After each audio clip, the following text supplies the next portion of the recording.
Does anybody have a one simple thing, by the way? Good. Because the class I taught last week, the guy who's the professor of the class, when we got to this part, said, put the kids on the spot. He's like, Megan, what's your one simple thing? And Megan's like, Nicholas, what's your one simple thing? And Nicholas, and I'm like, hold on, guys, hold on. I don't want you to have a one simple thing right now, because you got to think about it, right?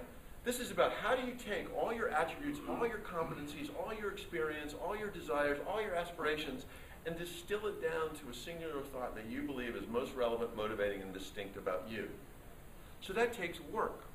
So Nicholas, go sit on a mountaintop, or go sit on the front porch for a couple of days and contemplate and try different things. You know, this is not like, oh, I think I'm going to be cute. Doesn't work that way. This is about work to get to that idea, just like the network requires a lot of work. Okay. So again, this is brand marketing. So you've got a really good position, you got your one simple thing, you're working the network, you're reaching out into your marketplace, ongoing, every day, all day. How do you actually break through the clutter? Because the market that you are talking to is inundated with information, right? Lots of stuff coming at them, lots of candidates coming at them. I mean, I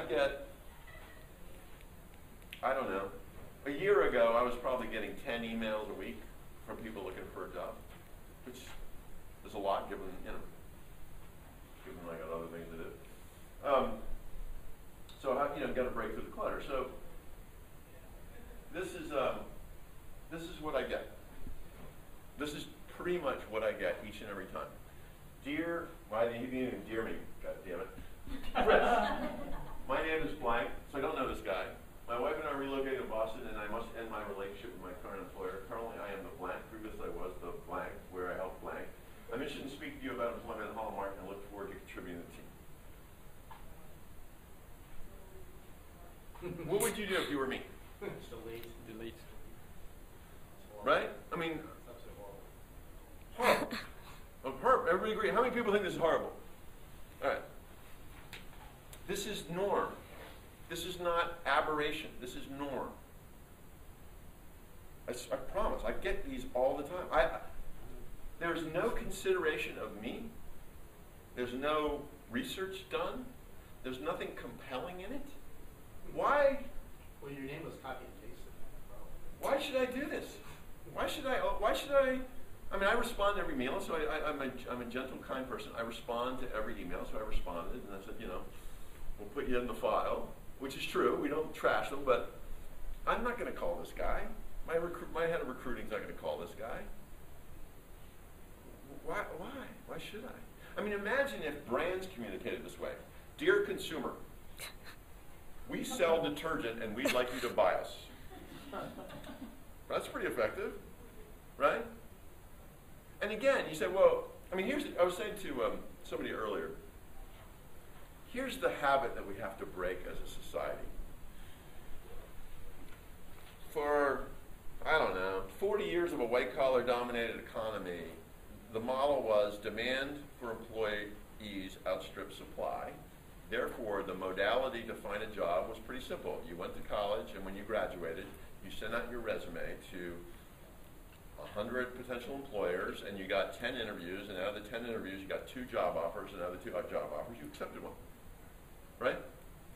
That worked for pretty much, recession aside, that worked pretty much for like 30 years. It doesn't work anymore. And it's not going to work that way ever again because it's going to be a long, long time before demand outstrips supply.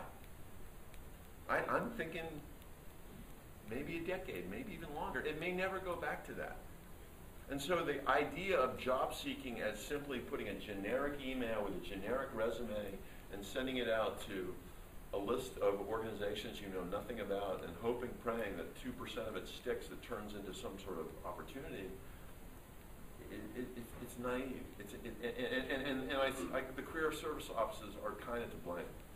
And I said this at Harvard, and they were like, they didn't invite me back, I don't know why. Don't do this. And here's the other thing, I went on a little riff about this with somebody who came in. The poor thing, I think I caused her to cry, it was terrible, but this woman came from Harvard, actually. She came in to meet with me the other day, said, here's the deal. You were imposing, this is kind of a harsh view, so I apologize. You were imposing on me. Right? At some point, this is spam. Well, it says it's junk. Yeah. Yeah. Right. So you're imposing on me, and therefore, isn't it your responsibility to give me value? Like if you're asking something of me, which is in this case, read me and maybe even meet with me, there's an exchange here. So give me value. Give me the benefit of your creativity. Give me the benefit of your preparation, of your thoughtfulness, of your research. Right? I mean, if you want to know about me or Holland Mark, there's a crapload of stuff online. You can go to our site, which is pretty much everything you ever wanted to know about me, and you can try to connect the dots between us and what we're trying to do and you and what you want to do.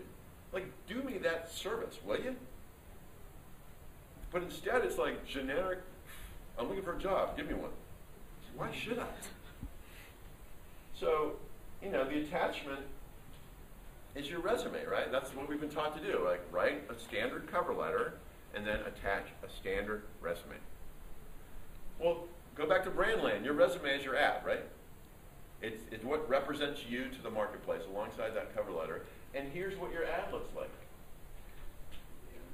I've never actually read a resume. No, it's true. Who does read resumes? I mean, maybe heads of HR. Yeah, recruiters read resumes, heads of HR read resumes, but more often than not, hiring managers don't read resumes. They're looking for the shorthand. They're looking for the ones that help me see your distinction. Serve it up. Help me see your effort. Help me see your desire. Why are you making me work for this? And oh, by the way, I'm not going to work for this because I'm a busy freaking person. So that document doesn't actually serve me or you particularly well. Now people go, well, duh, we got to do a resume because the career service officers tell us we have to do a resume, and the HR people require a resume, and the recruiters require a resume. Fine, but surround it with something else. Nobody said to you that you can't bring something with you, or that you can't send something else alongside it, right? Right? The resume doesn't have to look like that either. What's that? The resume in a marketing position should be a piece of marketing collateral. If they're sending it to you, it should be one simple thing right at the very top. Well said. Like, turn it into your brochure. You can have all the crap in there you want, but make it appealing. Remember, the human being that you're marketing to is a human being. And even though if they're the senior vice president of human resources for the largest company in the land, at the end of the day, a large chunk of their decision-making is emotionally charged. Right? If they feel distinction, they see distinction, they're like, oh, this is cool, this is different. And the good news, and I close on this later, is just by doing some of this, you will immediately stand out. Because 99% of your competitors are doing it this way. And most of them have not had the benefit of hearing me blither for an hour.